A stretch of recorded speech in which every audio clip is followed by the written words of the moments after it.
हमारी कहानी की शुरुआत होती है 16वीं सदी ईस्वी से, जब ईस्ट इंडिया कंपनी के बारे में सुना जाता है कि ये कंपनी मसालों का कारोबार करती है।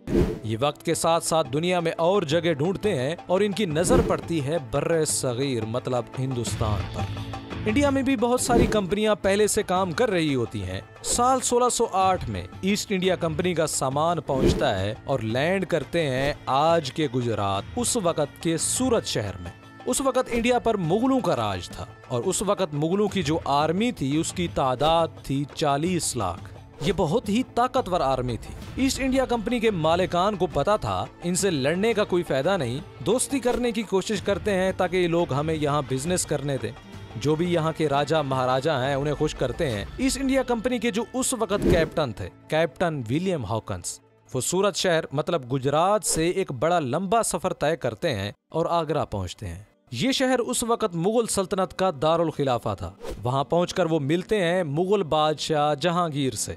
वो बादशाह के सामने दरखास्त करता है कि मेहरबानी करके हमें यहाँ फैक्ट्रियां लगाने की इजाजत दी जाए। हम भी कारोबार करना चाहते हैं आपके मुल्क में, लेकिन जहांगीर इसकी इजाजत नहीं देते। इसके पीछे वजह ये थी कि उस वक्त वहाँ कंपनियां मौजूद थी और उनके ताल्लुकात बहुत अच्छे थे मुगलिया सल्तनत के साथ। साल 1611 में ये उस तरफ रुख करते हैं जहाँ मुगलों का इलाका ना हो और ये कोशिश उनकी कामयाब होती है। आंध्र प्रदेश के मछलीपट्टनम में उन्हें अपनी पहली फैक्ट्री लगाने की इजाजत मिल जाती है। उसके अगले कुछ सालों में ईस्ट इंडिया कंपनी मजीद फैक्ट्रियां लगाती है और अपनी पकड़ मजबूत करती है बर्रे सगीर के कुछ इलाकों पे। साल 1612 में ये वापस जाते हैं सूरत शहर की जानिब। वहां जाकर ये बाकी कंपनियों के साथ जंग छेड़ देते हैं। इस जंग को बैटल ऑफ सवाली कहा जाता है। ईस्ट इंडिया कंपनी ये जंग जीत जाती है और बाकी जो ट्रेडर्स थे, जो कंपनियां थी, भाग जाते हैं। वो हिंदुस्तान में सिर्फ गोवा में ही अपनी फैक्ट्री बचा पाते हैं, बाकी जगहों से उनका खात्मा हो जाता है। इसके बाद ईस्ट इंडिया कंपनी सबसे बड़ी खिलाड़ी बन जाती है बर्रे सगीर पर।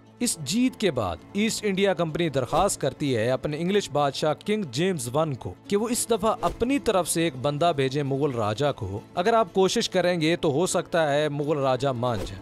इंग्लिश किंग जेम्स वन की तरफ से भेजा जाता है सर थॉमस रो को। ये वो कर दिखाते हैं जो हॉकिंस नहीं कर पाया था। मुगल बादशाह जहांगीर से जब ये मिलते हैं उनको कई बड़े बड़े शानदार तोहफे देते हैं और जहांगीर इन तोहफों को देखकर खुश हो जाता है। इसके बाद जहांगीर एक शाही फरमान जारी करते हैं, एक रॉयल ऑर्डर, कि अब इंग्लिश लोगों को इजाजत दी जाती है कि वो सूरत में अपनी फैक्ट्रियां लगा सकते हैं। इतना ही नहीं, कुछ मजीद हकूक भी दिए जाते हैं ईस्ट इंडिया कंपनी को कि कुछ कुछ इलाकों में सिर्फ ईस्ट इंडिया कंपनी को ही इजाजत होगी कि वो वहाँ कारोबार करे, बाकी को नहीं। और उसके बदले ईस्ट इंडिया कंपनी को एक मखसूस रकम देनी पड़ेगी मुगलिया सल्तनत को। इसके बाद ईस्ट इंडिया कंपनी आखिरकार कामयाब हो जाती है सूरत शहर में अपनी फैक्ट्री सेटअप करने में। मजीद कुछ सालों में ये और अपनी फैक्ट्रियां लगाते हैं मद्रास, बम्बई, आगरा, पटना। कंपनी का कारोबार बहुत अच्छा चलता है और काफी मुनाफा कमाते हैं। कपास, इंडिगो, सिल्क, नमक और बाद में चाय जैसी चीजों का भी कारोबार करने लग जाते हैं। 1670 तक ईस्ट इंडिया कंपनी की जो फैक्ट्रियां थीं वो ज्यादातर वेस्ट और ईस्ट इंडिया में थीं। अब ये चाहते थे कि मुगलिया सल्तनत के हर शहर में हम अपनी फैक्ट्रियां लगाएं, खासकर बंगाल में। बंगाल उस वक्त आज के बांग्लादेश से काफी बड़ा था और एक अमीर मुल्क माना जाता था। ईस्ट इंडिया कंपनी के इरादे बड़े थे। कंपनी अब सियासी पावर चाहती थी ताकि हमारे लिए ट्रेडिंग आसान हो जाए, बाकी जो कंपनियां थी उन्हें भगा सकें, आसानी से हटाया जा सके। ये जाकर अपने इंग्लिश किंग से दरखास्त करते हैं कि मेहरबानी करके हमारी पावर बढ़ा दो, हम और मुनाफा कमा पाएं। साल 1670 के करीब जो इंग्लिश किंग थे वो थे किंग चार्ल्स II। वो हकूक दे देते हैं ईस्ट इंडिया कंपनी को जिनमें वो खुद मुआहदे कर सकती है, वो सियासी पावर भी अपने हाथ में रख सकती है, पैसे की मेंटेन भी कर सकती है, वो अपनी तरफ से गुंडों और आम लोगों को सजा भी दे सकते हैं। इतना ही नहीं, वो अपनी एक प्राइवेट आर्मी भी बना सकते हैं और जंग भी छेड़ सकते हैं। साल 1682 में ये कंपनी दबाव डालती है उस वक्त के बंगाल के मुगल गवर्नर शाइस्ता खान को। कंपनी चाहती है कि गवर्नर एक शाही फरमान जारी करे कि ट्रेडिंग आसान हो और उस पे टैक्स भी खत्म कर दिया जाए। मुगलिया सल्तनत के उस वक्त नए बादशाह बने थे औरंगजेब। जब वो उस वक्त ईस्ट इंडिया कंपनी की इस दरखास्त को सुनते हैं, उन्हें लगता है कि ये कितने लालची हैं, इतनी फैक्ट्रियां लगाने और इतना पैसा कमाने के बाद भी इनका पेट नहीं भरा। वो साफ साफ इनकार कर देते हैं।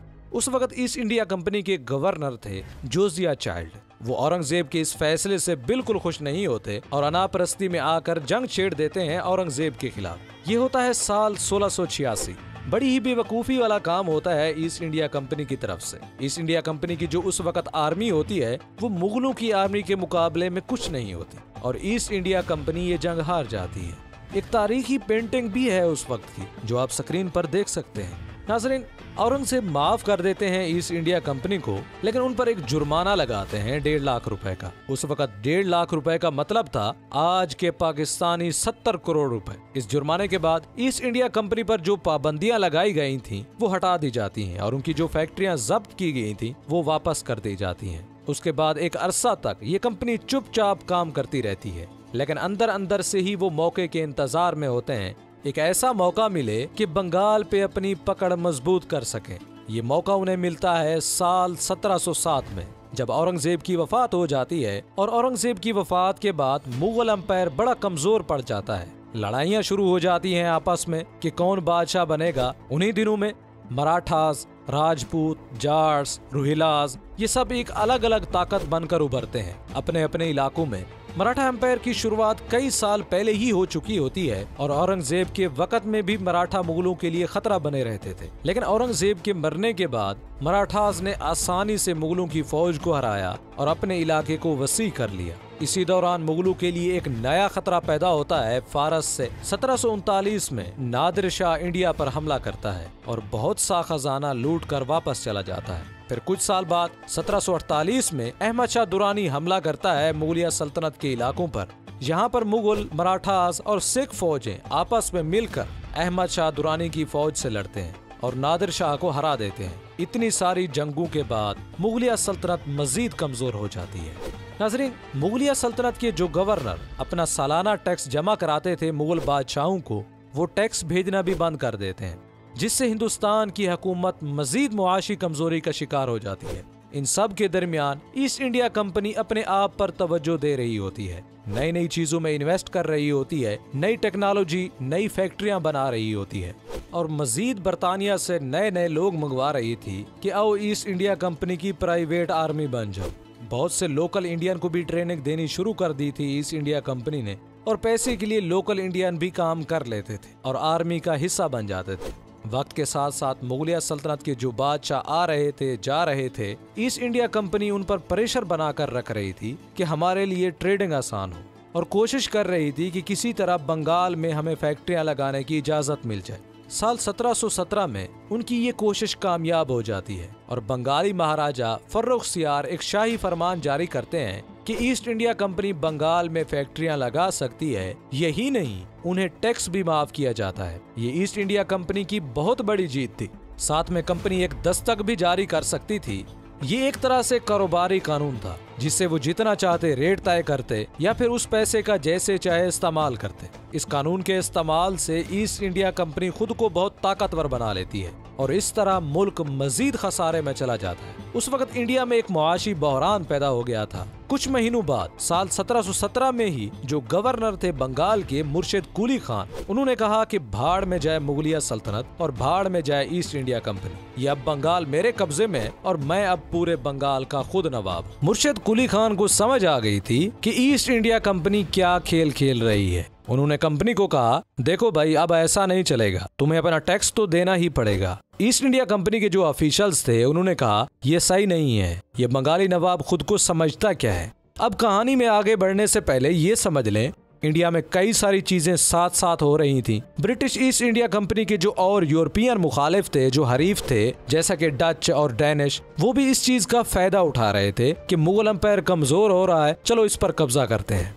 इसी दौरान फ्रेंच यहाँ नए खिलाड़ी बनकर उभरते हैं। ये सारी कंपनियां मुसलसल यही कोशिश कर रही थी कि किसी तरह हमारा कब्जा हो जाए। जाहिर सी बात है, ब्रिटिश ईस्ट इंडिया कंपनी भी यही चाह रही थी। 17वीं सदी के दरमियान में ये दो बड़ी गैर मुल्की ताकतें बन चुकी थी इंडिया में, ब्रिटिश और फ्रेंच। फ्रांस और ब्रिटिश के दरमियान पहले से ही दुश्मनी चल रही थी। 1740 और 1748 के दरमियान इन्होंने जंग लड़ी थी, जिसे वार ऑफ ऑस्ट्रियन कहा जाता है। उसके कुछ ही टाइम बाद साल 1756 में 7 साल की एक लंबी जंग लड़ी लगाई गई थी। फ्रांस और बर्तानिया के दरमियान दुश्मनी इतनी थी कि उन्होंने न सिर्फ यूरोप में जंग लड़ी और न अमेरिका में बल्कि इंडिया में भी जंग लड़ी। 1746 से 1763 तक कर्नाटक जंग लड़ी गई इंडिया में। इस जंग में इंग्लैंड की जीत होती है और फ्रेंच अपनी ताकत खो बैठते हैं। लेकिन दिलचस्प बात यह है दोस्तों, उस वक्त के जो राजा महाराजा थे उन पर क्या असर पड़ा जब ब्रिटिश और फ्रेंच लोग इंडिया में एक दूसरे से लड़ रहे थे। लोकल इंडियन राजा महाराजा भी आपस में लड़ रहे थे कुर्सी के लिए। उन्होंने देखा कि इन यूरोपियन लोगों के पास आर्मी भी अच्छी है, ट्रेंड है, डिसिप्लिन है, हथियार हैं, क्यों ना हम इनके साथ मुआहदा करें और अपने दुश्मनों को हराएं। लेकिन उन इंडियन राजा महाराजाओं ने ये नहीं सोचा कि उनकी मदद लेने का मतलब है हम उन पर डिपेंडेंट हो जाएंगे, ये हमारी सियासत में दखल अंदाजी शुरू कर देंगे और हमारी ही पावर इससे कम हो जाएगी। ऊपर से यूरोपियन ताकतें भी यही कर सकती थी। किसी इंडियन राजा के अपोजिशन को थोड़ी रिश्वत दें, अपनी आर्मी दें उनको और अपना पपेट रूलर बना लिया। चले मजबूत मिसाल से समझते हैं। अपनी बंगाली नवाब और ईस्ट इंडिया कंपनी की कहानी पर वापस आते हैं। साल 1756 में बंगाल के नए राजा बनते हैं सिराजुद्दौला। जैसा कि पहले जिक्र हो चुका, ब्रिटिश मुर्शिद कुली खान के टाइम से सियासी पावर अपने हाथ में रखना चाहती थी। सिराजुद्दौला ने सोचा बस बहुत हुआ भाई, मैं और नहीं सह सकता। सिराजुद्दौला अपनी आर्मी को लेकर कलकत्ता पहुंचते हैं और ब्रिटिश कंपनी के फोर्ट विलियम पर हमला कर देते हैं। ये ईस्ट इंडिया कंपनी का एक बड़ा मरकज था।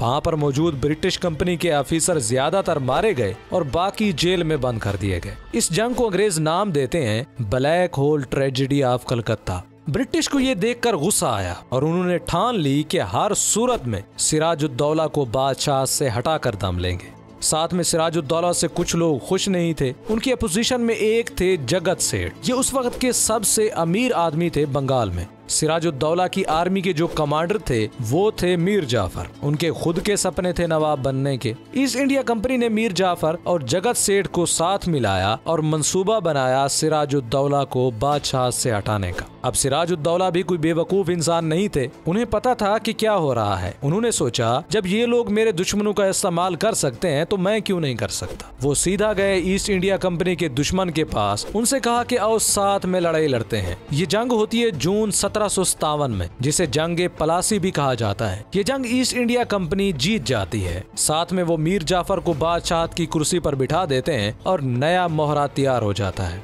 जंग पलासी एक टर्निंग पॉइंट होती है ईस्ट इंडिया कंपनी के लिए, क्योंकि इसके बाद पॉलिटिकल पावर हाथ में होती है उसकी। कुछ सालों बाद मीर जाफर से भी ताल्लुकात खराब हो जाते हैं ब्रिटिश के। असल में मीर जाफर डच कंपनी से जाकर मिलते हैं और कोशिश करते हैं कि किसी तरह ईस्ट इंडिया कंपनी को बाहर निकाला जाए। ईस्ट इंडिया कंपनी को जैसे ही इसकी भनक लगती है, उन्होंने फौरन मीर जाफर को कुर्सी से हटाया और उसके सन इन लॉ मीर कासिम को कुर्सी पे बिठा दिया। कंपनी को उम्मीद थी कि ये नवाब हमारे इशारों पे नाचेगा। मीर कासिम नए नवाब बने बंगाल के 1761 में। ये भी कुछ टिक नहीं पाए ब्रिटिश के साथ।